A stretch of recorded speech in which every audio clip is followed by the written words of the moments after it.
Chart pattern series का ये part 2 है। इसके पहले पार्ट में मैंने आपको रिवर्सल चार्ट पैटर्न बता दिया था, जिसमें अगर कोई शेयर का प्राइस नीचे की तरफ जा रहा है तो पैटर्न बनने के बाद ऊपर की तरफ हो जाता है, और कोई शेयर का प्राइस ऊपर की तरफ जा रहा है, वहां एक रिवर्सल पैटर्न बनने के बाद नीचे की तरफ गिरने लगता है। वो था हमारा फर्स्ट पार्ट में, जिसका लिंक मैं डिस्क्रिप्शन में दे दूंगा। अगर आपने नहीं देखा है तो उसे जाकर जरूर देखें। आज के वीडियो में हम बात करेंगे कंटिन्यूएशन चार्ट पैटर्न की, मतलब ये हमारा सेकंड पार्ट है। सेकंड पार्ट में जितने भी कंटिन्यूएशन चार्ट पैटर्न है वो सब मैं आपको बताने वाला हूं। मतलब कि किसी शेयर का प्राइस बढ़ रहा है तो एक टाइम के बाद वो वापस बढ़ेगा, मतलब एक पैटर्न बनाने के बाद वो वापस बढ़ेगा, या अगर वो प्राइस गिर रहा है तो एक पैटर्न बनाने के बाद वापस गिरेगा। अगर अप ट्रेंड में था तो अप ट्रेंड में ही रहेगा, और डाउन ट्रेंड में था तो डाउन ट्रेंड में ही कंटिन्यू रहेगा। इसको कहते हैं कंटिन्यूएशन पैटर्न। तो इस तरह के चार्ट पैटर्न आपको बताते हैं कि कब हम एंट्री ले सकते हैं, कब हम एग्जिट ले सकते हैं, और किस पॉइंट पे अपने टारगेट को बुक कर सकते हैं। तो नमस्कार दोस्तों, मैं सन्नी सिंह स्वागत करता हूं आपका अपने इस चैनल इन्वेस्ट दिल से पर। तो चलिए शुरू करते हैं बिना टाइम वेस्ट किए। दोस्तों, कंटिन्यूएशन चार्ट पैटर्न के इस वीडियो में आज जो मैं आपको सबसे पहला पैटर्न बताने वाला हूं वो है हमारा बुलिश रेक्टेंगल। तो आइए देखते हैं कि ये क्या होता है, कैसे इसमें बायर्स एक्टिव होते हैं, कैसे सेलर्स एक्टिव होते हैं, और कैसे हम किसी ट्रेड को एग्जीक्यूट करते हैं। तो ये हमारा फर्स्ट कंटिन्यूएशन चार्ट पैटर्न है बुलिश रेक्टेंगल। इसमें क्या होता है कि किसी भी शेयर का प्राइस अपने अप ट्रेंड में रहता है, मतलब ऊपर की तरफ बढ़ता है। एक पॉइंट पे आने के बाद उसे रेजिस्टेंस मिलता है, सेलर्स एक्टिव हो जाते हैं और इसका प्राइस नीचे गिरने लगता है। फिर एक पॉइंट पे आने के बाद यहाँ बायर्स एक्टिव होते हैं और इसके प्राइस को वापस ऊपर की तरफ बढ़ाते हैं, और फिर ये इस पॉइंट पे पहुंचता है, यानी अपने रेजिस्टेंस पे। तो ये गेम चलता रहता है। एक दो, कम से कम ये 2 बार डिप पे आता है, यानी कि अपने सपोर्ट पे आता है, और ये आपको दिख रहा होगा डब्ल्यू, यानी कि डबल बॉटम पैटर्न। अभी मैंने, अगर आपको याद होगा तो रिवर्सल चार्ट पैटर्न में बताया था डबल बॉटम, तो उसमें सेम ऐसा ही दिख रहा था, लेकिन उसमें क्या हो रहा था कि प्राइस अप डाउन ट्रेंड से आ रहा था एंड देन रिवर्स हो जा रहा था अप ट्रेंड की तरफ पे। यहां पे क्या हो रहा है, प्राइस अप ट्रेंड की तरफ ही से आ रहा है और वापस यहां चलने के बाद अप ट्रेंड की तरफ जा रहा है।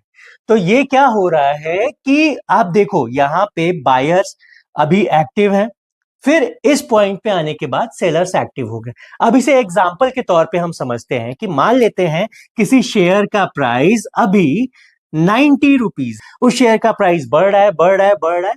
इस पॉइंट पे आने के बाद, यानी कि जब शेयर का प्राइस 110 होता है, वहां से वो रिवर्स हो जाता है, गिरने लगता है।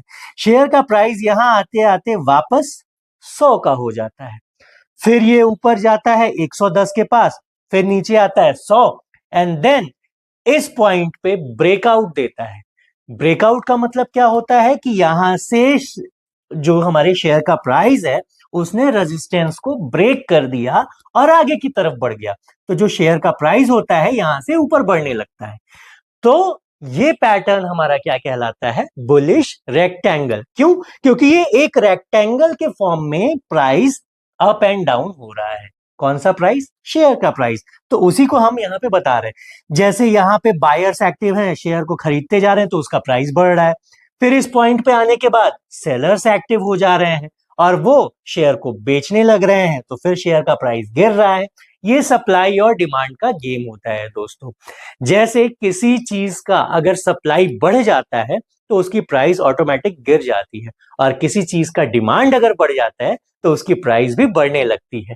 यही चीज मैंने आपको इस पैटर्न में बताया है, और किसी भी चार्ट पैटर्न में यही गेम होता है। तो आई थिंक आपको ये समझ में आ गया हो गया। वॉल्यूम का गेम इसमें बहुत इंपॉर्टेंट है। इस पॉइंट पे वॉल्यूम ज्यादा रहता है, फिर इस पॉइंट पे वॉल्यूम थोड़ा कम होता है, और फिर यहां पे आके वॉल्यूम वापस से ज्यादा होता है। क्यों? क्योंकि अगर ब्रेकआउट दे रहा है और वॉल्यूम हाई है, दैट मींस ये बहुत ही स्ट्रॉन्ग ब्रेकआउट है। हो सकता है यहाँ पे कभी कभी पॉइंट क्या वॉल्यूम कम होते हैं, तो ब्रेकआउट देने के बाद ये वापस अपने इस रेजिस्टेंस पे आता है जो कि अब सपोर्ट बन जाता है, और इस पॉइंट पे आकर अगर वॉल्यूम वापस बढ़ गया देन फिर ये ऊपर की तरफ चला जाता है, यानी कि वो प्राइस को रीटेस्ट करने के लिए नीचे आता है। तो अभी तक आपने समझा कि बुलिश रेक्टेंगल होता क्या है, इसमें एंट्री कहां ले, एग्जिट कहां ले, वो भी ध्यान देते हैं। जब ये ब्रेकआउट करता है तो यहां पे आपको एंट्री लेनी है। ब्रेकआउट जिस कैंडल पे करेगा, मान लेते हैं कि ये यहां पे कैंडल पे ब्रेकआउट किया, लेकिन इसी कैंडल पे हमें एंट्री नहीं करनी है, हमें नेक्स्ट कैंडल पे एंट्री करनी है जो कि इसके क्लोजिंग पॉइंट से ऊपर चला जाए। जैसे ही ये कोई कैंडल बनता है, मान लो जो हमारा नेक्स्ट कैंडल है वो इस तरह का फॉर्म हुआ, जैसे ही इसके हाई को ब्रेक किया, सॉरी, ये हाई को जैसे ही ब्रेक किया तो आप वहां पे एंट्री ले सकते हो। और स्टॉप लॉस आपको क्या रखना है, स्टॉप लॉस जिस कैंडल पे इसने ब्रेकआउट दिया उस कैंडल के लो को भी रख सकते हो, या जो ये दूरी है, यानी कि ये डिस्टेंस सपोर्ट एंड रेजिस्टेंस के बीच का जो डिफरेंस है उसका हाफ आप स्टॉप लॉस लेकर चल सकते हो। तो ये बेटर वे है स्टॉप लॉस लेने का। क्यों? क्योंकि अगर आप यहां पे लेते हो, कभी कभी क्या होता है कि प्राइस वापस वहां आ जाता है तो आपका स्टॉप लॉस हिट हो जाता है। तो थोड़ा सा डिफरेंस लेना चाहिए स्टॉप लॉस का। और फिर आपका टारगेट क्या होना चाहिए, ये जो डिफरेंस है हमारा रेजिस्टेंस एंड सपोर्ट का, ये जो हमारा सेकेंड पॉइंट पे बॉटम बनता है, ये डिफरेंस ही हमारा टारगेट होता है। यानी कि ये टारगेट हम लेकर चल सकते हैं। अगर ये डिफरेंस हमारा, जैसे यहां पे देखिए एग्जांपल में, ये 110 एंड 10, 100, यानी कि ये जो डिफरेंस है 10 रुपए का है। तो जैसे ही प्राइस 110 प्लस 10 120 रुपए का होगा, आपका टारगेट हिट हो जाएगा, आप वहां से एग्जिट कर सकते हो। लेकिन अगर आपका स्टॉप लॉस क्या रखो, इसका हाफ, कि अगर प्राइस यहां एंट्री आपने ली और प्राइस 95 पे आया तो आप एग्जिट हो जाओगे। ये होता है स्टॉप लॉस एंड ये होता है टारगेट। जो हमारा नेक्स्ट चार्ट पैटर्न है वो है बियरिश रेक्टेंगल। वैसे ही सेम जैसे बुलिश रेक्टेंगल था, ये उसका अपोजिट होता है बियरिश रेक्टेंगल। इसमें भी क्या होता है कि प्राइस, किसी भी शेयर का प्राइस डाउन ट्रेंड में होता है, मतलब गिर रहा है शेयर का प्राइस, फिर एक पॉइंट पर आकर वो सपोर्ट लेता है, यानी कि बायर्स एक्टिव होते हैं और उसे खरीदने लगते हैं।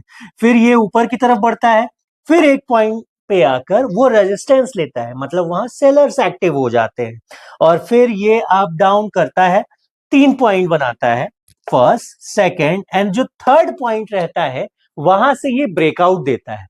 मिनिमम 2 पॉइंट के बाद ये ब्रेकआउट देता है, मैक्सिमम इसके बाद 1-2 पॉइंट और भी बढ़ सकते हैं। तो इसका जो वॉल्यूम का गेम होता है, वॉल्यूम क्या होता है कि यहाँ ब्रेकआउट के टाइम पे हाई होना चाहिए, मतलब बहुत ज्यादा सेलर्स एक्टिव होना चाहिए, तभी ये इसका प्राइस नीचे की तरफ गिरेगा, डाउन ट्रेंड में जाएगा। अभी यहाँ पे वॉल्यूम हाई है, फिर देन स्लोली कम होता जाता है और यहाँ पे आने के बाद ये वॉल्यूम बढ़ जाता है। फिर क्या होता है कि प्राइस अगर नीचे की तरफ आ रहा था तो एक रेक्टेंगल शेप में फंस के, मतलब क्या होता है, साइडवेज हो जाता है प्राइस, एंड देन इस पॉइंट से ब्रेकआउट देता है। तो ब्रेकआउट जहां से देगा हमें हमेशा वहां से एंट्री लेनी है। जैसे ही ब्रेकआउट दिया एंट्री लेकर, और हमारा टारगेट क्या होगा, सेम, हमारा टारगेट ये सपोर्ट और रेजिस्टेंस के बीच का डिफरेंस होता है, यानी कि जो हमारा फर्स्ट बॉटम होगा वो डिफरेंस ही हमारा टारगेट होगा। तो ब्रेकआउट से यहां पे आएंगे तो ये हमारा टारगेट हो जाएगा डिफरेंस। मान लेते हैं कि ये डिफरेंस 10 पॉइंट का होगा, तो ये हमारा टारगेट कितना, 10 पॉइंट लेकर चलेंगे, और स्टॉप लॉस कितना लेके चलेंगे, इसका हाफ, फर्स्ट पॉइंट और रेजिस्टेंस का हाफ हम स्टॉप लॉस लेकर चलते हैं। अब इसे एग्जाम्पल समझते हैं, इसके एग्जाम्पल के थ्रू समझते हैं इसे। मतलब किसी शेयर का प्राइस मान लेते हैं कि अभी 100 रुपीज है, वो नीचे की तरफ गिर रहा है, इस पॉइंट पे आकर शेयर का प्राइस हो गया 80 रुपीज। 80 रुपीज पे आकर यहाँ पे इसने सपोर्ट लिया, मतलब बायर्स एक्टिव हो गए और इसे खरीदने लगे, तो इस शेयर का प्राइस ऊपर की तरफ बढ़ने लगा। शेयर का प्राइस जब ऊपर की तरफ बढ़ा तो 80 से गया ऊपर, यानी कि 90 तक, मान लेते हैं इसका 90 तक प्राइस गया। फिर यहाँ सेलर्स एक्टिव हुए, फिर इसे बेचने लगे, फिर ये आया 80 पे, फिर ये ऊपर गया 90 के आसपास। अच्छा, ये जो पॉइंट है रेजिस्टेंस, मैंने पहले भी बताया है अपने सपोर्ट एंड रेजिस्टेंस वाले वीडियो में कि सपोर्ट या रेजिस्टेंस एक लाइन नहीं होता बल्कि एक जोन होता है, एक एरिया होता है। तो ये थोड़ा बहुत ऊपर नीचे हो सकता है पॉइंट, मतलब ये अगर 90 पे है तो ये 88 भी हो सकता है या 92 के आसपास भी हो सकता है। देन फिर यहाँ पे ये ब्रेकआउट देता है। जिस पॉइंट पे ब्रेकआउट दिया, जिस पॉइंट पे ब्रेकआउट दिया आपको वहीं पे एंट्री लेनी है। लेकिन जिस कैंडल ने ब्रेकआउट दिया, मान लेते हैं कि इस कैंडल ने हमें ब्रेकआउट दिया, तो इस कैंडल पे हमें एंट्री नहीं लेनी है। इसका जो नेक्स्ट कैंडल है जब भी फॉर्म होगा और नेक्स्ट कैंडल ने अगर इसके लो को क्रॉस कर दिया तब हमें एंट्री लेनी है। तो अगर जैसे ही इसने लो को क्रॉस किया तो हम यहाँ पे एंट्री ले सकते हैं। स्टॉप लॉस क्या लेकर चलेंगे, इसका हाफ, और टारगेट हमारा कितना लेके चलेंगे, ये डिफरेंस। यानी कि अगर यहाँ प्राइस 90 है, ये 80 है, यानी 10 रुपए, तो जैसे ही ये 70 का हम टारगेट लेकर चलेंगे और हमारा स्टॉप लॉस क्या हो जाएगा, 85। तो ये हो गया हमारा कौन सा पैटर्न, बियरिश रेक्टेंगल। वॉल्यूम इसमें आपको ध्यान रखना है, बायर्स और सेलर्स बहुत, उनके बारे में माइंडसेट को भी आपको पढ़ना है।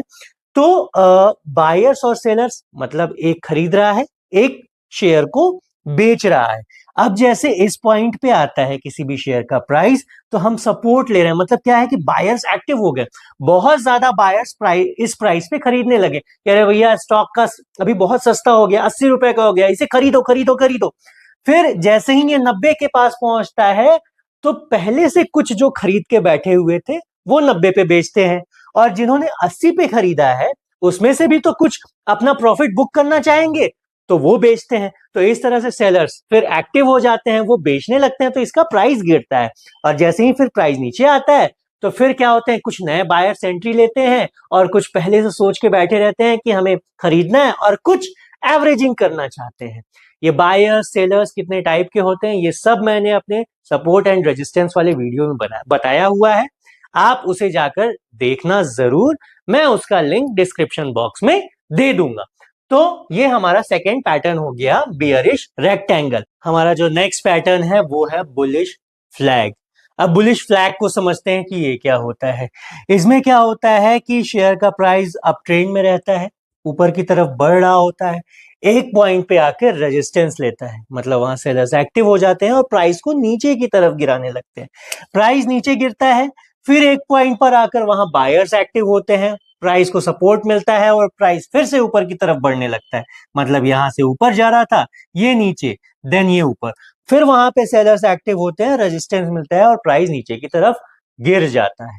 अब देखिए यहाँ पे क्या हो रहा है, ये हमारा क्या बन रहा है, एक तरह से हाई, ये हमारा लोअर हाई, ठीक है, और वैसे ही ये हमारा क्या है, लो, ये क्या बन जाएगा हमारा, लोअर लो, मतलब ये पॉइंट हमारा नीचे की तरफ।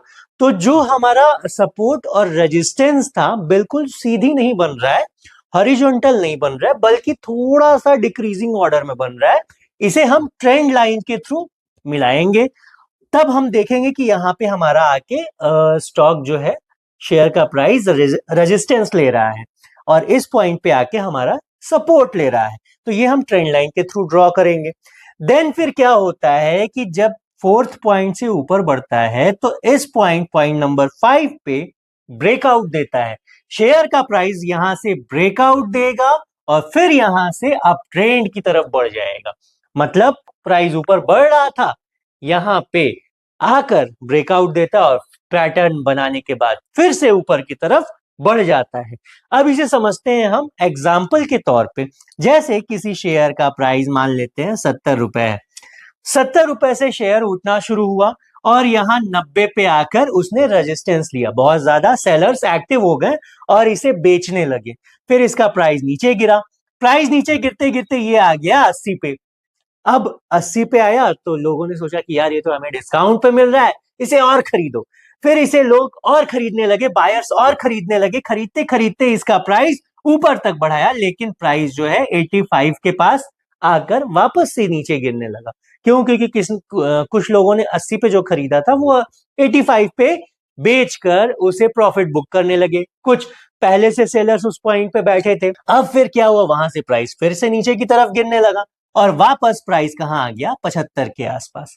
ठीक है, और 75 से फिर बायर्स एक्टिव हुए और इसे ऊपर की तरफ ले गए ले गए ले गए ले गए और इसे कहां लेके आ गए, मान लेते हैं 82। इसका जो प्राइस है नेक्स्ट 82 पे पहुंचता है और यहां से ये ट्रेंड लाइन को इसने ब्रेक किया और ब्रेक करके ऊपर की तरफ बढ़ गया। ब्रेक करने वाला कैंडल अगर ये है तो हमें उस कैंडल पे एंट्री नहीं लेनी है, उसके नेक्स्ट कैंडल पे एंट्री लेनी है।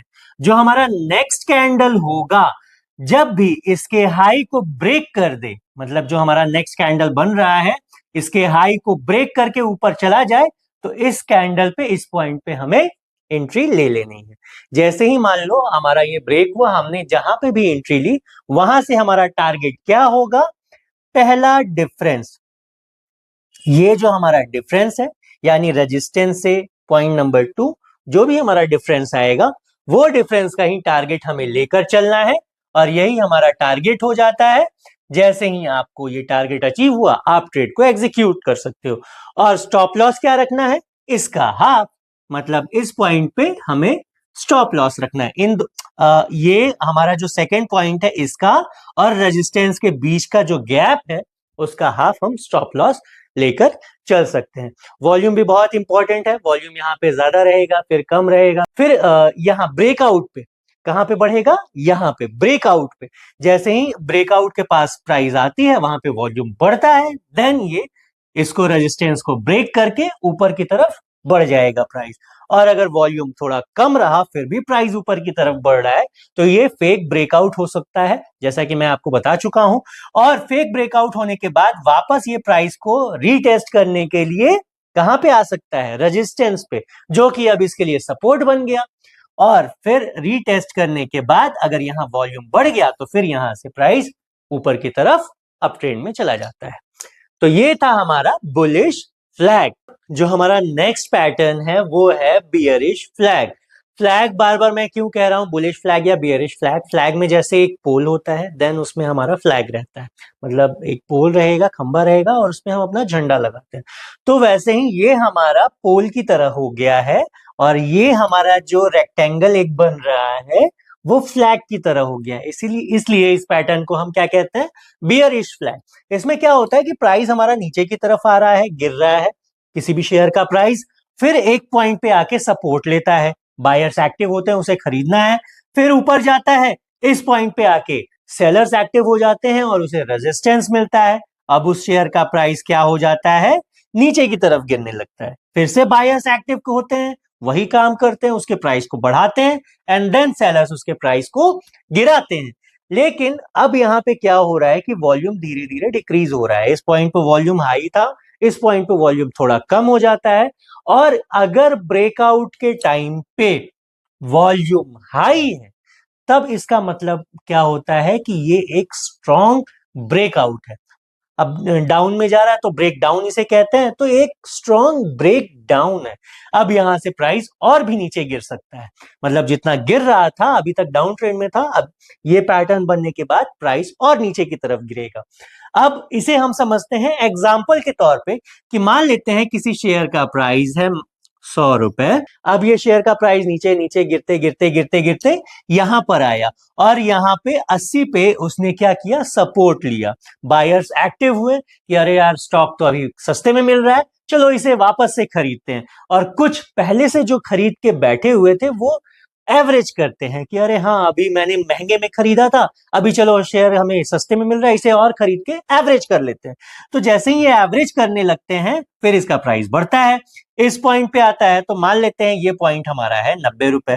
90 रुपए पे जब शेयर का प्राइस गया, फिर उसके बाद शेयर का प्राइस अब बेचने लगे, सेलर्स हावी हो गए, तो फिर इसका प्राइस नीचे की तरफ गिरने लगा। जब नीचे की तरफ गिरा तो ये नीचे गिरते गिरते मान लेते हैं कि 85 पे आ जाता है। फिर यहां से बायर्स एक्टिव होते हैं, इसे खरीदते हैं और इस प्राइस को ऊपर ले जाते हैं 95 तक। 95 जैसे ही हुआ फिर सेलर्स बहुत ज्यादा एक्टिव हो गए, बहुत ज्यादा सेलिंग इसमें आ गया, सेलिंग प्रेशर आ गया। मतलब पुराने सेलर्स भी हो गए, जो नए अभी इन्होंने यहाँ पे बाय किया था वो भी बेचने लगे, तो इसका प्राइस बहुत ज्यादा गिरने लगता है और यहाँ पे वॉल्यूम बढ़ जाता है। अगर यहाँ वॉल्यूम बढ़ गया मतलब सेलर्स बहुत ज्यादा हावी है इसे बेचने के लिए, तो ये एक स्ट्रॉन्ग ब्रेकडाउन है। और अगर वॉल्यूम कम है तो हो सकता है कि प्राइस यहां तक आए, वापस रीटेस्ट करने के लिए सपोर्ट पे जाए, जो कि सपोर्ट अब इसके लिए रेजिस्टेंस हो गया। फिर वहां पे अगर वॉल्यूम हाई होता है देन फिर ये नीचे। ये हमारा हो गया बियरिश फ्लैग। जो हमारा नेक्स्ट चार्ट पैटर्न है वो है बुलिश पेनेंट। बुलिश पेनेंट में क्या होता है कि हमारा प्राइस अब ट्रेंड की तरफ रहता है, मतलब किसी भी शेयर का प्राइस ऊपर की तरफ बढ़ रहा है, फिर एक पॉइंट पे उसे रेजिस्टेंस मिलता है, वहां सेलर्स एक्टिव होते हैं और वहां से वो प्राइस नीचे की तरफ गिरने लगता है। यहां पे आके उसे क्या मिलता है, सपोर्ट मिलता है, बायर्स एक्टिव होते हैं, प्राइस को ऊपर बढ़ाने लगते हैं, मतलब बाई करने लगते हैं शेयर को, प्राइस ऊपर बढ़ा, फिर यहां पे आके वो रेजिस्टेंस लिया, तो यहां पे जो हाई था ये क्या हो गया, लोअर हाई, और यहां पे हमारा लो था वो यहां पे क्या हो गया, हायर लो, फिर यहां पे हमारा हो गया लोअर हाई। लेकिन ये जो लोअर हाई थर्ड पॉइंट पे हमारा पहुंचा, वहां पे क्या होता है कि वॉल्यूम हमारा बहुत हाई हो जाता है, बायर्स हैवीली एक्टिव हो जाते हैं और शेयर को खरीदने लगते हैं, तो यहाँ पे ब्रेकआउट होता है। और अगर वॉल्यूम हाई है तो ये स्ट्रॉन्ग ब्रेकआउट है और ये ज्यादा पॉसिबिलिटी है कि यहां से प्राइस ऊपर की तरफ बढ़ेगा, अब ट्रेंड की तरफ जाएगा। तो अभी तक अब ट्रेंड में चल रहा था, फिर एक ट्रायंगल फॉर्म में प्राइस जो है वो सिमट के रह गया, कंसोलिडेट हुआ, और फिर जहां से उसने ब्रेक किया रेजिस्टेंस को, फिर वहां से ऊपर की तरफ बढ़ सकता है। अब इसमें टारगेट हमारा क्या होगा, टारगेट हमेशा जो हमारा फर्स्ट पॉइंट है, सपोर्ट और फर्स्ट पॉइंट के बीच का डिफरेंस, वहां से लेंगे सेम यहां पे, तो ये डिफरेंस हमारा हो गया टारगेट। और स्टॉप लॉस क्या रखेंगे, इस डिस्टेंस का हाफ लेकर चल सकते हैं, मतलब यहां पे यहां के आसपास हम स्टॉप लॉस लेकर चल सकते हैं, और फिर ये क्या होगा, प्राइस ऊपर की तरफ निकल जाएगा।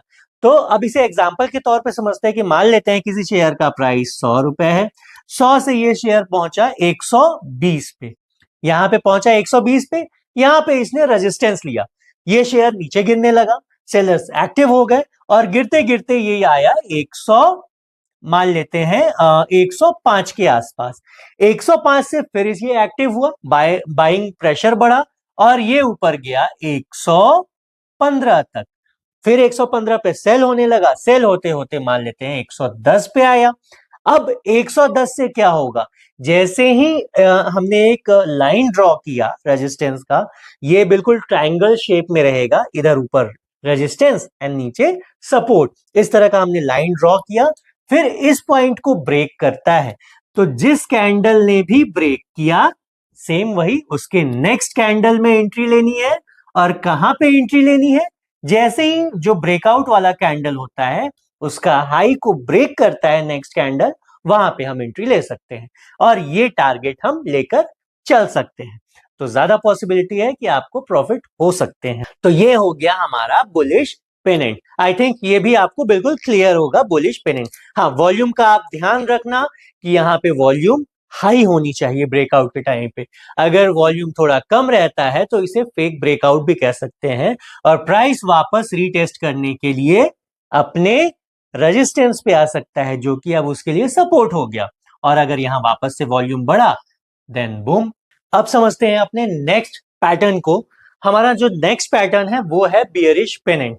बियरिश पेनेंट में क्या होता है कि किसी भी शेयर का प्राइस नीचे की तरफ आ रहा है, यानी कि शेयर अभी अपने डाउन ट्रेंड में है, फिर एक पॉइंट पे आके उसे सपोर्ट मिलता है, जैसे ही सपोर्ट मिलता है बायर्स एक्टिव होते हैं, इस शेयर को खरीदने लगते हैं, फिर इसका शेयर का प्राइस बढ़ने लगता है, शेयर का प्राइस बढ़ता है और एक पॉइंट पे आके इसे रेजिस्टेंस मिलता है, यानी कि मान लेते हैं पॉइंट नंबर 2, रेजिस्टेंस मतलब सेलर्स एक्टिव हो गए, अब यहाँ पे वो सेल हावी हो गए सेलर्स और वो शेयर को बेचने लगे, तो जैसे ही बेचने लगेंगे यहाँ पे शेयर का प्राइस नीचे की तरफ गिरेगा, नीचे की तरफ गिरेगा, वापस से इस पॉइंट पे हमारा सपोर्ट लिया और इस पॉइंट पे हमारा रेजिस्टेंस लिया, और जब नेक्स्ट इस पॉइंट पे आता है, यहां आते आते वॉल्यूम बढ़ जाती है और वो ब्रेक डाउन देता है।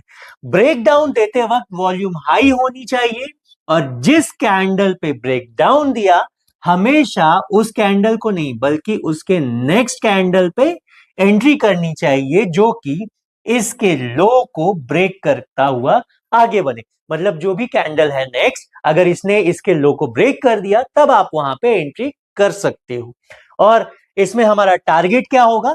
टारगेट हम ये डिफरेंस लेकर चलेंगे, मतलब इसमें हम लाइन ड्रॉ कर देंगे। कैसा? सपोर्ट एंड रेजिस्टेंस का इसको लाइन ड्रॉ करेंगे, एक ट्रायंगल शेप में बनेगा। और जो हमारा ये डिफरेंस होगा, फर्स्ट जहां पे सपोर्ट मिला था और ये रेजिस्टेंस वाले लाइन के बीच का डिफरेंस हमारा क्या हो जाएगा? टारगेट हो जाएगा। और इसका हाफ जो होगा वो हमारा हो जाएगा स्टॉप लॉस। तो इसका हाफ लगभग यहाँ पे होगा, तो यहां हम स्टॉप लॉस लेकर चलेंगे। जैसे अगर किसी शेयर का प्राइस मान लेते हैं कि 100 रुपीज है, वो नीचे की तरफ गिर रहा है, नीचे गिरते गिरते गिरते 80 पे आया, 80 से फिर इसने बायर्स एक्टिव हुए, इसे खरीदे और इसके शेयर को प्राइस को बढ़ाया और ये बढ़ते बढ़ते कहां चला गया? 90 रुपए पे। 90 पे फिर से सेलर्स एक्टिव हुए, इसे बेचा और इसका प्राइस कितना आ गया? मान लेते हैं कि 85 पे। 85 पे आया, फिर इसने बायर्स एक्टिव हुए और इसके प्राइस को बढ़ाया और यहां पे आके मान लेते हैं कि इसका प्राइस हो गया 88 के आसपास या 90 के, 90 से थोड़ा नीचे ही रहेगा, 88 के आसपास हुआ। फिर वहां से सेलर्स एक्टिव हुए और इस पॉइंट पे वॉल्यूम बहुत ज्यादा बढ़ गया और इसे ब्रेक करता हुआ नीचे की तरफ भाग गया। तो शेयर का प्राइस क्या होता है? डाउन ट्रेंड में रहता है। जैसे ही वो ब्रेकआउट देता है फिर वहां से नीचे की तरफ बढ़ जाता है। तो ये पैटर्न हमें दिखाता है कि अगर अभी मार्केट डाउन ट्रेंड में है तो आने वाले दिनों में और भी डाउन ट्रेंड में ही रहेगा, मतलब आने वाले टाइम पे और डाउन ट्रेंड में ही रहेगा। तो इस पैटर्न को क्या कहते हैं? Bearish pennant. अब जो हमारा नेक्स्ट चार्ट पैटर्न है वो है cup and handle. Cup and handle में क्या होता है कि शेयर का प्राइस अप ट्रेंड में रहता है, ऊपर की तरफ बढ़ता है और फिर वहां से प्राइस ऊपर नीचे होता है। फिर ये जो हम एक पैटर्न बनाते हैं, एक ड्रॉ करते हैं, एक कर्व टाइप में होता है। कर्व टाइप मतलब सेमी सर्कल आप इसे कह सकते हो। और फिर यहाँ पे वापस से ये एक छोटा छोटा अप डाउन करके ये प्राइस को ये लाइन बनाता है। फिर यहां से इस पॉइंट पे वो ब्रेकआउट लेता है और अगर यहां वॉल्यूम हाई हुआ तो ये ऊपर की तरफ बढ़ जाता है, वापस अप ट्रेंड में चला जाता है। मतलब अभी तक अप ट्रेंड में था प्राइस एंड देन ब्रेक करके अप ट्रेंड में।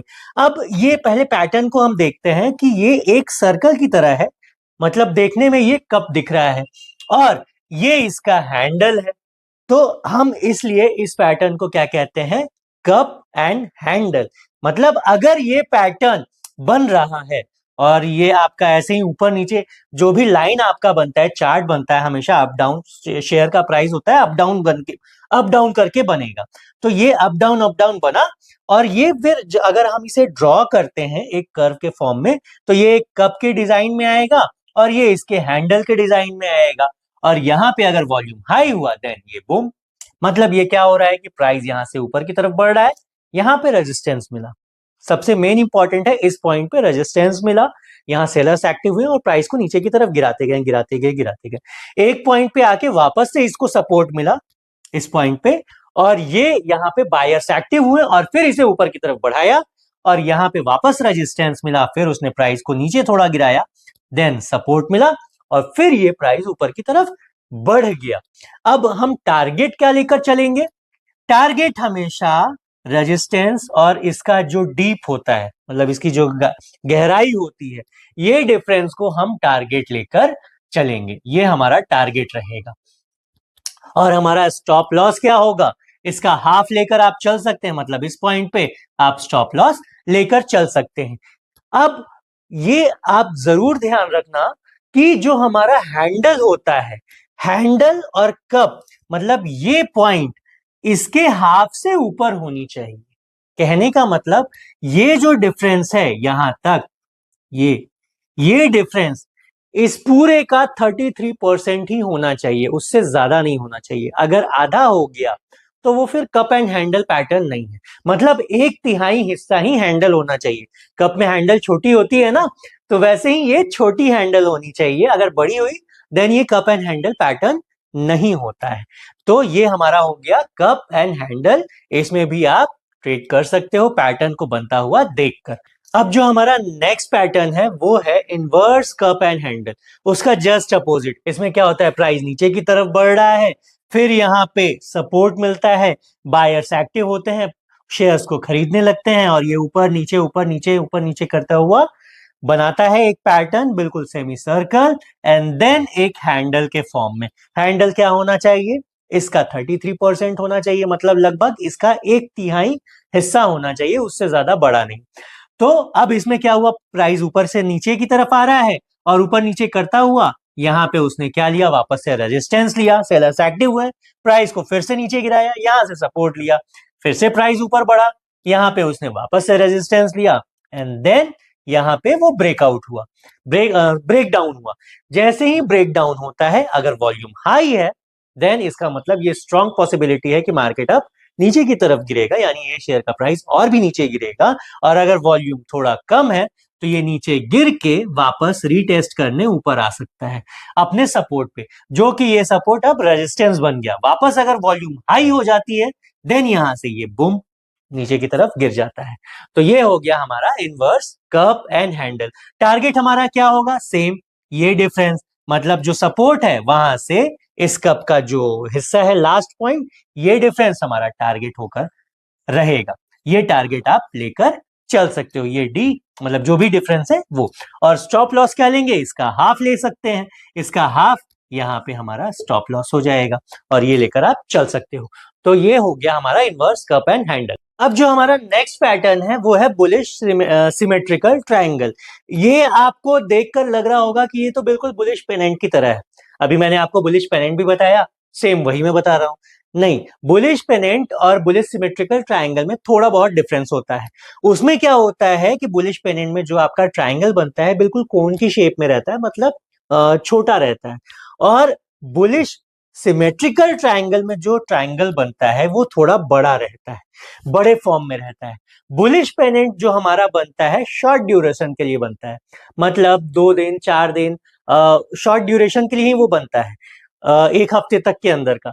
और अगर महीनों के लिए हम लेकर चलें, लॉन्ग टर्म इन्वेस्टर अगर आप हो, आप लंबा लेकर चलना चाहते हो, तो ये पैटर्न आपके लिए बहुत ही इंपॉर्टेंट है। मतलब ये बड़े टाइम फ्रेम पे बनता है, बड़े टाइम पे बनता है ये। तो ये क्या हो गया कि एक ट्रायंगल बना, सेम वैसा ही, मार्केट अभी अप ट्रेंड में था, ऊपर की तरफ बढ़ रहा था, शेयर का प्राइस यहाँ पे रेजिस्टेंस मिला, और रेजिस्टेंस मिलने के बाद सेलर्स एक्टिव हुए, प्राइस को नीचे गिराया, फिर इस पॉइंट पे बायर्स मिले, प्राइस को ऊपर उठाया, यहां से ऊपर उठा, यहां से नीचे गिरा, फिर इस पॉइंट पे सेलर्स मिले, प्राइस को नीचे गिराया, और इस पॉइंट पे बायर्स मिले, और यहां पे क्या होता है, ब्रेकआउट। ब्रेकआउट के वक्त वॉल्यूम हाई होनी चाहिए। वॉल्यूम अगर हाई है, देन स्ट्रॉन्ग पॉसिबिलिटी है कि अब मार्केट यहां से ऊपर की तरफ जाएगा, यानी अप ट्रेंड की तरफ जाएगा। तो यहाँ पे वॉल्यूम क्या था, हाई था, फिर उसके बाद जो सेकंड पॉइंट था वहां पे वॉल्यूम थोड़ा कम, देन उसके बाद और थोड़ा कम, ऐसे करने के बाद मार्केट बूम। इसे हम कहते हैं बुलिश सिमेट्रिकल ट्रायंगल। जैसे एग्जांपल के तौर पे हम समझ लेते हैं कि अगर किसी शेयर का प्राइस 100 रुपए है, 100 से ऊपर बढ़ा, 150 पे आया, फिर वहां पे उसने रेजिस्टेंस लिया, 150 से फिर नीचे की तरफ आया, तो मान लेते हैं ये 120 तक आया, फिर ये ऊपर की तरफ बढ़ा तो ये 140 तक गया, फिर ये नीचे की तरफ आया, 130 तक आया, और ये हम जो लाइन ड्रॉ करेंगे, ट्रेंड लाइन, वो हमारा क्या हो जाएगा, रेजिस्टेंस, और यहां जो लाइन ड्रॉ करेंगे ट्रेंड लाइन, वो हमारा हो जाएगा सपोर्ट। देन इसने क्या किया, इस पॉइंट पे रेजिस्टेंस को ब्रेक कर दिया, ब्रेकआउट हुआ, और वॉल्यूम हाई थी। अगर वॉल्यूम कम होती है, वॉल्यूम थोड़ी लो होती है, तो हो सकता है वापस यहां जाके ये रिटेस्ट करने के लिए अपने रेजिस्टेंस पे आए, जो कि अब इसके लिए सपोर्ट हो गया। अगर यहां वापस वॉल्यूम हाई होता है, देन ये प्राइस ऊपर की तरफ बढ़ जाता है। तो ये हमारा हो गया बुलिश सिमेट्रिकल ट्रायंगल। अब जो हमारा नेक्स्ट पैटर्न है वो है bearish symmetrical triangle. Bearish symmetrical triangle आपको बिल्कुल लग रहा होगा बियरिश पेनेंट की तरह, वैसे ही है ये, लेकिन इसमें भी वही डिफरेंस है कि ये बहुत बड़ा होता है, और बियरिश पेनेंट जो होता है वो थोड़ा छोटा ट्रायंगल होता है। इसमें प्राइस नीचे की तरफ गिर रहा था, शेयर का प्राइस डाउन ट्रेंड में था, एक पॉइंट पे आकर उसने सपोर्ट लिया, फिर प्राइस ऊपर बढ़ने लगा, ऊपर बढ़ते बढ़ते यहाँ पे उसने रेजिस्टेंस लिया, फिर नीचे की तरफ यहाँ पे वापस से उसने सपोर्ट लिया, देन यहाँ रेजिस्टेंस, और यहाँ पे आके प्राइस ने ब्रेकआउट दिया, मतलब हम ट्रेंड लाइन को ड्रॉ करते हैं, ये हमारा क्या हो गया, रेजिस्टेंस हो गया, और ये हमारा ट्रेंड लाइन क्या हो गया, सपोर्ट हो गया। मतलब ये ट्रेंड लाइन हम इसके प्राइस को देखते हुए कि कहां से प्राइस रिवर्स हो रहा है, स्विंग हो रहा है, मिलाते हैं अपने ट्रेंड लाइन को, तो ये एक ट्रायंगल के शेप में बनता है, और ये ट्रायंगल बनता है, और प्राइस हमारा डाउन ट्रेंड में था, वापस ब्रेकआउट करने के बाद डाउन ट्रेंड में हो गया। तो इस पैटर्न को क्या कहते हैं, बियरिश सिमेट्रिकल ट्रायंगल। और यहाँ पे ब्रेकआउट के वक्त, ब्रेकडाउन के वक्त हमारा वॉल्यूम जो होना चाहिए वो हाई होना चाहिए। वॉल्यूम यहाँ पे हमारा हाई होता है, फिर हमारा लो हो जाता है, लेकिन इस पॉइंट पे आके वापस से हाई होता है। बायर्स अब क्या हो रहा है कि थोड़े वीक हो रहे हैं और सेलर्स हावी हो रहे हैं, और यहां से प्राइस नीचे की तरफ गिरने की संभावना बढ़ जाती है। तो ये था दोस्तों बियरिश सिमेट्रिकल ट्रायंगल। प्राइस के मामले में एग्जांपल के तौर पे समझते हैं कि किसी शेयर का प्राइस अगर 100 रुपीज है, गिरता गिरता आया 70 पे, 70 से प्राइस फिर से ऊपर बढ़ा और यहाँ पे चला गया 90 पे, 90 से फिर प्राइस नीचे की तरफ गिरा, 80 पे आया और 80 से ऊपर बढ़ा 85 पे, और फिर 85 से जब ब्रेक डाउन दिया इस पॉइंट पे आके, मतलब जो हमारा ये ट्रेंड लाइन है यानी कि सपोर्ट है, ब्रेक डाउन देता है, तो फिर यहां से पॉसिबिलिटी है कि शेयर का प्राइस बहुत ज्यादा नीचे की तरफ गिर जाए। और इसका हम टारगेट क्या लेके चलेंगे, सेम जो हमारा फर्स्ट बॉटम होगा और इस ट्रेंड लाइन को जोड़ता हुआ डिफरेंस, यही हमारा क्या हो जाएगा, टारगेट हो जाएगा। और स्टॉप लॉस क्या लेकर चलेंगे, इसके हाफ पॉइंट को, तो यहाँ पे हमारा स्टॉप लॉस हो गया। तो ये था बियरिश सिमेट्रिकल ट्रायंगल। तो दोस्तों आज हमने जितने भी कंटिन्यूएशन चार्ट पैटर्न थे, मतलब जो अगर शेयर नीचे की तरफ गिर रहा है तो और वहां से नीचे गिरेगा, और अगर ऊपर की तरफ जा रहा है तो एक पैटर्न बनाने के बाद और ऊपर की तरफ जाएगा। तो जितने भी कंटिन्यूएशन पैटर्न थे वो मैंने आज आपको बता दिए। आई थिंक ये वीडियो से आपको बहुत कुछ सीखने को मिला होगा। दोस्तों अगर आप हमारे चैनल पर नए हो तो सब्सक्राइब करना ना भूलें। वीडियो पसंद आई हो तो एक लाइक जरूर कर देना दोस्तों, क्योंकि बहुत मेहनत लगती है ये वीडियो बनाने में। अपने दोस्तों रिश्तेदारों के साथ शेयर करना ना भूलें, और कमेंट में आपके कुछ भी सवाल हो तो आप पूछ सकते हो। मिलते हैं नेक्स्ट वीडियो में, तब तक के लिए हैप्पी इन्वेस्टिंग।